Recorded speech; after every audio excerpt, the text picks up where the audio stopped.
नमस्कार, मैं डॉक्टर परवेज आलम।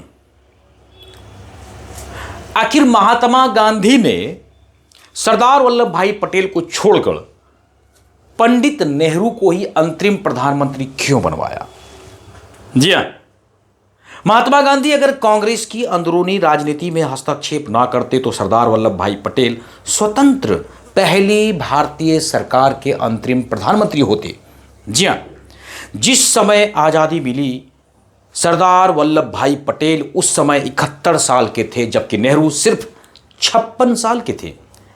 देश उस वक्त बेहद नाजुक दौर से गुजर रहा था। जिन्ना पाकिस्तान की जिद पर अड़े थे। जी हां, ब्रितानी हुकूमत ने कांग्रेस को अंतरिम सरकार बनाने के लिए आमंत्रण किया था। जी हां, जो ब्रिटेन की सरकार जो वापस जा रही थी, कांग्रेस चाहती थी कि देश की कमान सरदार वल्लभ भाई पटेल के हाथों में दी जाए, क्योंकि वे जिन्ना से बेहतर मोलभाव कर सकते थे। लेकिन गांधी ने नेहरू को ही चुना। आखिर क्यों? राजेंद्र प्रसाद जैसे कुछ कांग्रेस नेताओं ने जरूर खुलकर कहा, गांधी जी ने ग्लैमरस नेहरू के लिए अपने विश्वसनीय साथी का बलिदान कर दिया। लेकिन ज्यादातर कांग्रेसी खामोश रहे। बापू ने देश की बागडोर सौंपने के लिए नेहरू को ही क्यों चुनता है? आजादी के 77 साल के बाद भी यह सवाल भारत की राजनीति में हमेशा चर्चा का विषय बना है और बना रहेगा। इसका कारण को तलाशने के लिए हमें ब्रिटिश राज के अंतिम वर्षों की राजनीति और गांधी के साथ नेहरू और सरदार वल्लभ भाई पटेल के रिश्तों की बारीकियों को समझना पड़ेगा। जी हां, सरदार वल्लभ भाई पटेल से गांधी की मुलाकात नेहरू से पहले हुई थी। इनके पिता झेवर भाई ने 1857 के विद्रोह में हिस्सा लिया था। तब वे 3 साल तक घर से गायब रहे थे। 1857 के विद्रोह के 12 साल के बाद गांधी जी का जन्म हुआ था और 18 साल बाद 31 अक्टूबर 1875 में पटेल का यानी कि पटेल गांधी से केवल 6 साल के छोटे थे, जबकि नेहरू पटेल से 14-15 साल छोटे थे। उम्र में 6 साल का फर्क कोई ज्यादा नहीं होता, इसीलिए गांधी और पटेल के बीच दोस्ताना बर्ताव था। पटेल लंदन के उसी लॉ कॉलेज मिडिल टेम्पल से बैरिस्टर बनकर भारत लौटे थे, जहां से जिन्ना, उनके बड़े भाई विट्ठल भाई पटेल और नेहरू ने बैरिस्टर की डिग्रियां ली थी। समझ में आ रहा? उन दिनों सरदार वल्लभ भाई पटेल गुजरात के सबसे महंगे वकीलों में से एक हुआ करते थे। जी हां, पटेल ने पहली बार गांधी को गुजरात क्लब में 1916 में देखा था। गांधी साउथ अफ्रीका में झंडे गाड़ने के बाद पहली दफा गुजरात आए थे। देश में जगह जगह उनका अभिनंदन हो रहा था। उन्हें कुछ लोग महात्मा भी कहने लगे थे। लेकिन पटेल गांधी के इस महात्मापन ने जरा भी प्रभावित नहीं किया था। मतलब पटेल को वे उनके विचारों से बहुत उत्साहित भी नहीं थे। जी हां, और खुश भी नहीं थे। पटेल कहते थे कि हमारे देश में पहले से महात्माओं की कमी नहीं है यार, हमें कोई काम करने वाला चाहिए। गांधी क्यों इस बेचारे लोगों से ब्रह्मचर्य की बातें करते हैं? ये ऐसा ही है जैसे कि भैंस के आगे भगवत गीता का पाठ करना। फिर साल 1916 की गर्मियों में गांधी गुजरात क्लब में आए। उस समय सरदार वल्लभ भाई पटेल अपने साथी वकील गणेश वासुदेव मावलंकर के साथ ब्रिज खेल रहे थे। मावलंकर गांधी से बहुत प्रभावित थे। वे गांधी से मिलने को लपके। पटेल ने हंसते हुए कहा, मैं अभी से बता देता हूं कि वो तुमसे क्या पूछेगा।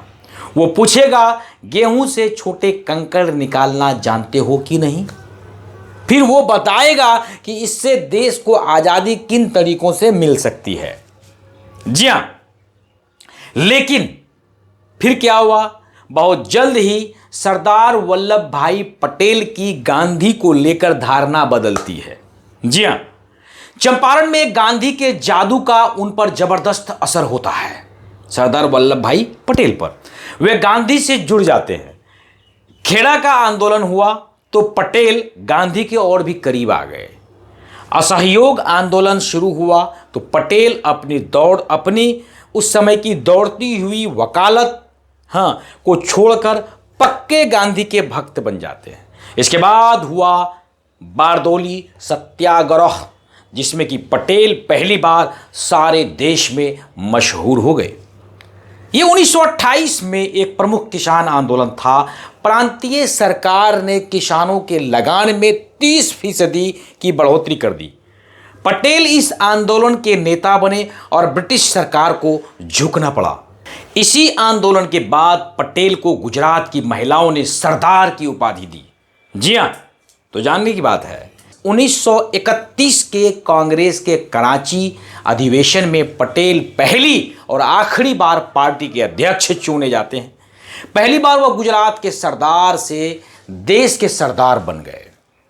जी हां, देश को 15 अगस्त 1947 को आज़ाद होना था, लेकिन उससे एक साल पहले ब्रिटेन ने भारतीय हाथों में सत्ता दे दी थी। अंतरिम सरकार बनानी थी। तय ये हुआ था कि कांग्रेस का अध्यक्ष ही प्रधानमंत्री बनेगा। उस वक्त कांग्रेस के अध्यक्ष मौलाना अबुल कलाम आज़ाद थे। जी हाँ, सुनते जाइएगा। वो पिछले 6 साल से इस पद पर बने हुए थे। अब उनके जाने का वक्त हो गया था। तब तक गांधी नेहरू के हाथ में कांग्रेस की कमान देने का मन बना चुके थे।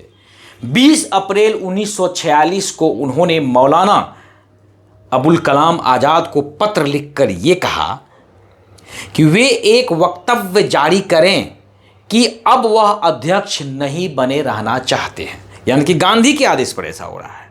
जी हाँ,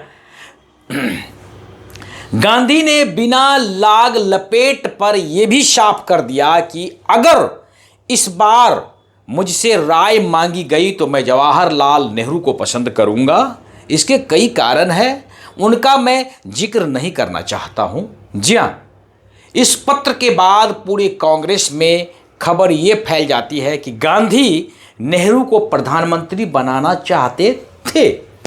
29 अप्रैल 1946 में कांग्रेस कार्य समिति की बैठक में पार्टी का नया अध्यक्ष चुना गया था, जिसे कुछ महीने के बाद ही अंतरिम सरकार में भारत का प्रधानमंत्री बनना था।